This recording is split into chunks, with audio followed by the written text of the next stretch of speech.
Assalamualaikum teman-teman, terima kasih sudah klik video ini. Semoga teman-teman semua selalu dalam keadaan sehat walafiat dan penuh dengan berkah. Nah teman-teman, setiap hari dimanapun kita berada, ketika sudah masuk waktunya sholat, kita pasti akan mendengarkan suara azan dikumandangkan. Sehari ada 5 kali, berarti setahun kita mendengar sekitar 1825 kali azan dikumandangkan. Kalian pernah gak sih kepikiran siapa orang pertama yang mengumandangkan azan di dunia ini? Nah, kali ini aku akan bercerita tentang orang yang pertama kali mengumandangkan azan. Mau tahu ceritanya? Yuk langsung aja ya kita dengerin. Kisah ini sendiri aku rangkum dari ceramahnya Ustadz Khalid Basamala. Namanya adalah Bilal bin Rabah radhiyallahu anhu, atau dalam riwayat lain disebutkan sebagai Bilal bin Riyah radhiyallahu anhu. Bilal lahir di daerah Asyara sekitar 43 tahun sebelum Hijriah. Ayahnya bernama Rabah, ibunya bernama Hamamah. Mereka ini berasal dari negeri Habasyah, atau yang sekarang kita kenal dengan nama Ethiopia. Ibunya adalah seorang budak wanita yang berkulit hitam. Dia pun membawa Bilal untuk hijrah ke Mekah. Karena ibunya berkulit hitam, orang biasa memanggil Bilal dengan sebutan Ibnu Saudah atau anak yang berkulit hitam. Sebenarnya ini adalah penghinaan oleh masyarakat Mekah. Karena pada zaman itu mereka menganggap orang yang berkulit hitam adalah masyarakat dari golongan rendah. Para ulama hadis menggambarkan Bilal sebagai sosok laki-laki yang hitam, tinggi, kurus, sedikit bungkuk, berambut lebat, dan berjambang tipis. Awalnya Bilal adalah seorang budak. Dia diperjualbelikan dan dia sangat disukai oleh sesama budak dan juga tuan-tuannya. Kenapa? Karena dia orangnya kuat, amanah, tidak pernah mengeluh, dan tidak pernah menganggap remeh sesama budak. Jadi teman-teman, sebelum masuk Islam pun akhlak Bilal ini memang sudah sangat baik ya. Bahkan Bilal ini termasuk budak favorit yang diperebutkan untuk dibeli. Pada zaman jahiliyah, Bilal sempat menjadi budaknya Umar bin Khattab. Dan yang terakhir kali, Bilal ini menjadi budaknya Umayyah bin Khalaf, orang terkaya di Mekah pada saat itu. Saat Bilal berumur 30 tahun, agama Islam mulai masuk Mekah dan Rasulullah mulai mengumandangkan kalimat-kalimat tauhid. Bilal pun tertarik dan mencari tahu tentang agama Islam dan langsung menjumpai Rasulullah di rumahnya. Bilal termasuk orang-orang awal yang memeluk agama Islam. Setelah Bilal pulang dari rumah Rasulullah dan memeluk agama Islam, dia ini pulang terlambat ke rumah tuannya Umayyah. Umayyah pun bertanya-tanya, "Dari mana saja kau Bilal?" Bilal menjawab dengan jujur kalau dia baru aja memeluk agama Islam. Dia tidak takut sama sekali. Padahal pada saat itu Rasulullah memperbolehkan umatnya untuk menyembunyikan keislamannya. Mendengar hal itu, Umayyah pun murka karena dia sangat membenci Rasulullah dan agama Islam. Disitulah awal mula penyiksaan Bilal. Seketika itu juga Bilal langsung dipukul, dicambuk sampai berdarah-darah. Bahkan Umayyah memanggil teman-temannya yang juga membenci Rasulullah dan agama Islam, yaitu seperti Abu Jahal, Abu Lahab, dan yang lainnya. Untuk apa dia panggil teman-temannya? Untuk rame-rame menyiksa Bilal. Mereka menyiksa Bilal terus-menerus setiap hari tanpa berhenti. Dan walaupun disiksa habis-habisan, yang keluar dari mulut Bilal hanyalah Ahad, Ahad, yang artinya Allah Maha Esa. Kalau Umayyah udah capek nyiksa Bilal, dia akan ikat tangan Bilal dan menyeretnya ke jalanan. Umayyah pun mempersilahkan siapa saja yang mau menyiksa, mukul, bahkan membunuh Bilal diperbolehkan. Halal, tidak akan dihukum sama sekali. Semua orang pun menyiksa Bilal, dari mulai anak-anak sampai orang dewasa. Bilal dilempari batu, kotoran, dan segala macam. Luar biasa siksaannya. Umayyah juga menyiksa Bilal dengan cara mengikat kedua pergelangan kaki dan tangannya dengan besi dan rantai. Kemudian masing-masing kaki dan tangan Bilal ini ditarik oleh budak-budak sampai semua otot-ototnya tertarik, koyak, dan berdarah-darah. Terus Bilal ini diseret ke padang pasir yang panas. Tapi Bilal tetap berkata, Ahad, Ahad. Umayyah pun berkata kepada Bilal, Bilal, tinggalkan agama itu dan kembali kepada kami, maka kau akan kami lepaskan. Tapi Bilal terus berkata, Ahad, Ahad. Umayyah pun makin murka. Dia menyuruh orang untuk memanaskan batu yang sangat besar, kemudian diletakkan di atas badannya. Bilal merasakan penganiayaan orang-orang musyrik lebih berat daripada siapapun, karena dia hanyalah berasal dari hamba saya. Tidak ada suku atau kabilah atau keluarga yang membelanya, sehingga orang-orang Quraisy menyiksanya tanpa belas kasihan. Tidak seperti orang-orang Islam lainnya ya teman-teman, seperti Abu Bakar, Ali bin Abi Thalib, atau yang lainnya. Mereka masih memiliki keluarga dan kabilah yang membela mereka. Tapi walaupun begitu, Bilal tetap bersabar dengan kesabaran yang jarang dimiliki oleh siapapun.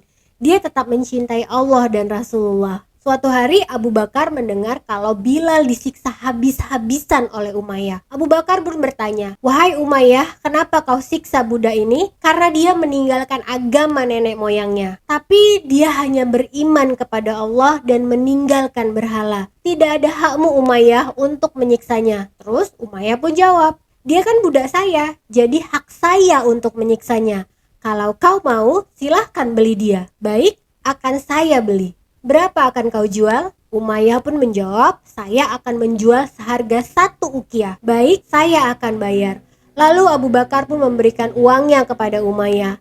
Setelah transaksi jual beli itu selesai, Umayyah berkata lagi kepada Abu Bakar, "Wahai Abu Bakar, kalaupun kau bayar lebih rendah dari 1 uqiyah, aku tetap akan menjualnya kepadamu." Jadi secara tidak langsung Umayyah ini mau bilang kalau Bilal itu tidak berharga. Abu Bakar juga gak mau kalah. Dia jawab lagi, "Wahai Umayyah, walaupun kau jual bahkan sampai 1000 uqiyah, aku tetap akan membelinya." Maka Bilal pun bebas. Dia disebut juga sebagai Bilal bin Rabah Maula Abu Bakar, yang artinya Bilal dibebaskan oleh Abu Bakar. Tapi ada juga riwayat lain yang menyebutkan bahwa Rasulullah pernah bersabda, "Jika kami mempunyai harta yang cukup, niscaya kami akan membebaskan Bilal." Lalu Abu Bakar menemui Al-Abbas dan berkata, "Belikanlah Bilal untukku." Karena pada saat itu Al-Abbas memiliki kedudukan dan memegang beberapa harta Abu Bakar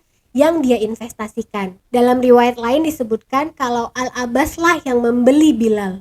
Wallahu a'lam bishawab. Setelah Rasulullah mengizinkan sahabat-sahabatnya untuk hijrah ke Madinah, mereka pun segera berhijrah, termasuklah Bilal bin Rabah. Setibanya di Madinah, Bilal tinggal satu rumah dengan Abu Bakar dan Amir bin Fir. Bilal selalu mengikuti kemanapun Rasulullah pergi. Kebersamaannya dengan Rasulullah ibaratkan bayangan yang tidak pernah lepas dari pemiliknya. Teman-teman, bagaimana awal mula azan? Nah, ada 2 riwayat yang menceritakan hal tersebut. Pada riwayat yang pertama diceritakan ketika Masjid Nabawi selesai dibangun, kaum muslimin selalu berkumpul untuk menunggu masuknya waktu sholat. Waktu itu belum ada penanda panggilan khusus untuk sholat, belum ada azan. Suatu hari mereka membicarakan tentang itu. Terus ada yang kasih ide nih, gimana kalau kita menggunakan lonceng seperti yang digunakan oleh orang Nasrani. Ada juga yang kasih ide, gimana kalau kita pakai trompet aja seperti yang dipakai oleh orang Yahudi. Umar bin Khattab pun menjawab, "Kenapa kalian tidak memilih seseorang untuk menyerukan sholat?" Dan Rasulullah pun berkata, "Wahai Bilal, berdirilah dan serukan panggilan sholat." Nah, pada riwayat lain diceritakan pada saat orang-orang muslimin tiba di Madinah, mereka selalu berkumpul untuk menunggu masuknya waktu sholat. Waktu itu belum ada panggilan khusus yang menandakan masuknya waktu sholat. Mereka ingin menggunakan trompet seperti kaum Yahudi. Tapi Rasulullah tidak menyukai ide itu. Lalu mereka ingin menggunakan lonceng. Maka dibuatkanlah lonceng dan dipahat. Jadi cara kerjanya, lonceng itu akan dipukul untuk menandakan masuknya waktu sholat. Pada saat akan mulai diberlakukannya lonceng tersebut, tapi belum sempat kejadian ya teman-teman, salah satu sahabat Ansyar dari Bani Al-Haris Al-Hajrat atau suku aslinya Ansyar yaitu Abdullah bin Zaid bin Salabah bin Abdurrabi bermimpi tentang azan. Terus dia menjumpai Rasulullah dan menceritakan mimpinya. Ya Rasulullah, tadi malam aku bermimpi ada seorang laki-laki melewati dan mengelilingiku. Dia memakai 2 kain hijau dan membawa lonceng di tangannya. Aku bertanya kepadanya, "Wahai hamba Allah, apakah kau mau menjual lonceng itu untukku?" Dia pun menjawab, "Apa yang akan kau lakukan dengan lonceng ini?" "Kami akan menggunakannya untuk menandakan masuknya waktu sholat." Dan laki-laki itu pun berkata, "Maukah kau aku tunjukkan yang lebih baik daripada lonceng ini?" "Apa itu?" tanya Abdullah. Laki-laki itu pun mengajarkan kepadaku kalimat Allahu Akbar, Allahu Akbar. Asyhadu alla ilaha illallah, asyhadu alla ilaha illallah. Asyhadu anna Muhammadar Rasulullah, asyhadu anna Muhammadar Rasulullah. Hayya 'ala shalah, hayya 'ala shalah. Hayya 'alal falah, hayya 'alal falah. Allahu Akbar, Allahu Akbar. La ilaha illallah. Mendengar cerita Abdullah, Rasulullah pun bersabda, "Sesungguhnya ia adalah mimpi yang benar. Ajarkanlah kepada Bilal lafaz azan itu. Biarkanlah Bilal yang melakukannya. Karena suara Bilal lebih nyaring dan lebih bagus daripada suaramu." Ketika Bilal mulai mengumandangkan azan, Umar bin Khattab dan sahabat yang lain pun terbangun dari tidur dan langsung menuju masjid. Lalu Umar berkata kepada Rasulullah, "Wahai Nabi Allah, demi zat yang mengutusmu dengan kebenaran, sungguh aku juga bermimpi tentang hal ini." Rasulullah pun menjawab, "Segala puji bagi Allah atas semua ini." Dari hadis yang diriwayatkan Abu Daud nomor 499 dalam kitab Busholah. Jadi teman-teman, untuk melakukan azan juga ada syarat-syaratnya ya. Suaranya haruslah lantang, penyebutan lafaznya harus benar, tapi itu semua tetap bisa dilatih ya. Bilal adalah orang pertama yang mengumandangkan azan dalam sejarah Islam. Mulai saat itu Bilal pun ditunjuk sebagai muazin Rasulullah, yang artinya dia akan panen pahala dari kalangan sahabat yang ikut sholat pada waktu itu. Jadi teman-teman, orang yang menjadi muazin akan mendapatkan pahala yang sangat besar dari seluruh orang yang ikut sholat bersamanya. Setiap yang mendengarkan suara azannya akan menjadi saksi di hari akhir, baik itu dari kalangan manusia, jin, binatang, ataupun tumbuhan. Dan setiap kali muazin azan, maka dosanya akan berguguran. Orang yang dinobatkan menjadi muazin adalah orang yang dapat dipercaya. Orang yang jadi muazin akan paling dikenal pada hari kiamat. Biasanya setelah mengumandangkan azan, Bilal akan berdiri di depan pintu rumah Rasulullah dan berkata, "Wahai Rasulullah, sudah masuk waktunya sholat." Dan Rasulullah akan menjawab, "Mari wahai Bilal, kita mulai melakukan sholat. Bahagiakan aku dengan suara azanmu." Bilal pun segera melantunkan iqamat. Begitu terus setiap hari. Nah, ada nih satu kisah pada saat Bilal membunuh mantan majikannya, yaitu Umayyah. Jadi cerita awalnya pada saat Sa'ad radhiyallahu anhu bertemu dengan Umayyah. Sa'ad dan Umayyah ini sudah sahabatan dari sejak dulu. Sa'ad adalah sahabat dari pimpinan Ansyar. Dari sebelum masuk Islam, dia ini udah temenan dengan Umayyah. Jadi kalau Sa'ad pergi ke Mekah, dia pasti akan jadi tamu di rumah Umayyah. Begitu juga sebaliknya. Kalau Umayyah pergi ke Madinah, dia pasti akan jadi tamunya Sa'ad. Jadi intinya mereka ini bestie banget. Suatu hari Sa'ad sedang berpergian. Waktu itu dia sudah masuk Islam. Rasulullah dan para sahabat juga udah hijrah ke Madinah. Saat melewati Mekah, dia ingin berkunjung ke Mekah. Sa'ad pun bertanya kepada Umayyah, "Boleh nggak aku masuk Mekah? Tapi aku ini sudah muslim." "Boleh," kata Umayyah. "Aku yang akan jadi jaminannya." Terus masuklah Sa'ad ke Mekah dan berkunjung ke rumahnya Umayyah. Lalu Sa'ad berkata kepada Umayyah, "Wahai Umayyah, aku mau tawaf, tapi aku tidak akan mau tawaf sebagai muslim kalau masih ada orang-orang Quraisy yang tawaf." Teman-teman, pada saat kota Mekah belum dibebaskan, tradisi tawaf waktu itu harus menggunakan pakaian khusus yang dibeli di Mekah. Nah, kalau misalnya ada orang yang mau tawaf tapi tidak punya uang buat beli itu baju, maka mereka akan tawaf dengan bertelanjang. Zikir dan talbiyah pun diganti dengan tepuk tangan dan syulan. Jadi saat ini tidak akan mau tawaf kalau orang-orang itu masih ada di sekitar Ka'bah. Kalau Ka'bah telah kosong, panggillah aku, kata Sa'ad. Sa'ad pun menunggu di rumahnya Umayyah, sedangkan Umayyah pergi ke dekat Ka'bah dan berkumpul dengan teman-temannya, yaitu Abu Jahal dan yang lainnya. Nah, ketika malam hari, Ka'bah pun telah kosong, tidak ada lagi yang tawaf. Umayyah pun segera menjemput Sa'ad di rumahnya. Begitu Sa'ad mau mulai tawaf, datanglah Abu Jahal. Dia tanya ke Umayyah, "Siapa yang bersamamu? Aku tidak kenal orang ini. Dia pasti bukan orang Mekah." Ini adalah Sa'ad, pimpinan suku Aus di Madinah. Abu Jahal waktu itu tahu kalau semua orang di Madinah sudah memeluk agama Islam. "Wahai Sa'ad, berani-beraninya kau masuk ke sini. Demi Allah, kau tidak akan keluar hidup-hidup," kata Abu Jahal. Lalu Sa'ad pun tidak mau kalah. "Demi Allah, kau juga tidak akan bisa sentuh aku." Saat ini kan kepala suku, mana bisa dia diancam. Kemudian ributlah mereka. "Demi Allah saya bisa," kata Abu Jahal. "Demi Allah kau tidak akan bisa, dan kalau kau berani sentuh aku akan lawan sampai salah satu dari kita mati. Kalau aku yang mati, sukuku Aus akan menyerbu Mekah. Sukuku yang habis atau Quraisy yang habis." Suku Aus ini memang terkenal ahli perang dan pemberani ya teman-teman. Nah, Umayyah pun bingung mau bela yang mana. Dua-duanya temannya. Akhirnya Umayyah lebih membela Abu Jahal. "Wahai Sa'ad, jangan kau tinggikan suaramu di depan Abu Jahal, karena dia adalah pemimpin lembah ini. Kenapa kau tidak bela aku sebagai tamu? Kenapa kau membela orang yang mau membunuhku? Kalau gitu, mulai sekarang putuslah persahabatan kita. Dan kau harus tahu, Rasulullah sudah menyampaikan kepada kami kalau kami akan membunuhmu." Umayyah pun langsung terdiam. "Di mana Muhammad akan membunuhku?" "Tidak, aku tidak tahu. Rasulullah tidak pernah mengatakan apa-apa. Tapi yang pasti kami akan membunuhmu."